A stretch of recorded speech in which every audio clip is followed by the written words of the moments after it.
بسم الله الرحمن الرحيم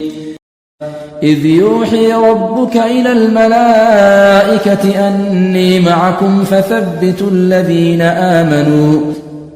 سألقي في قلوب الذين كفروا الرعب فاضربوا فوق الأعناق واضربوا منهم كل بنان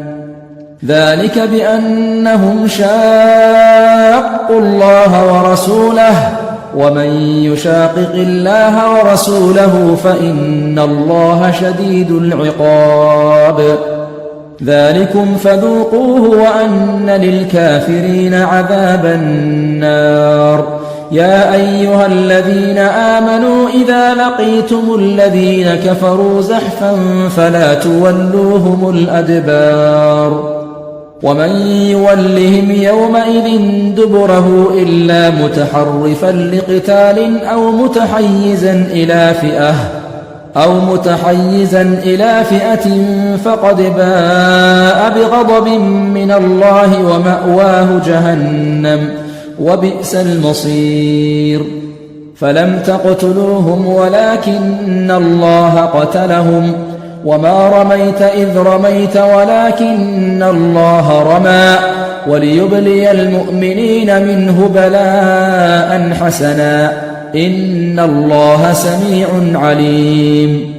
ذلكم وأن الله موهن كيد الكافرين إن تستفتحوا فقد جاءكم الفتح وإن تنتهوا فهو خير لكم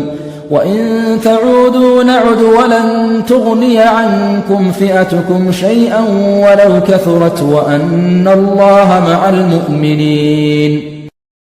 يا أيها الذين آمنوا أطيعوا الله ورسوله ولا تولوا عنه وأنتم تسمعون ولا تكونوا كالذين قالوا سمعنا وهم لا يسمعون إن شر الدواب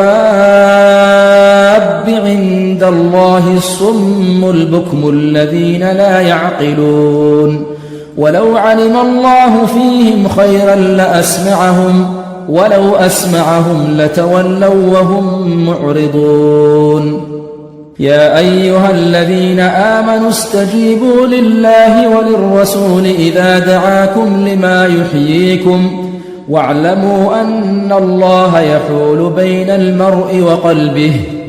واعلموا أن الله يحول بين المرء وقلبه وأنه إليه تحشرون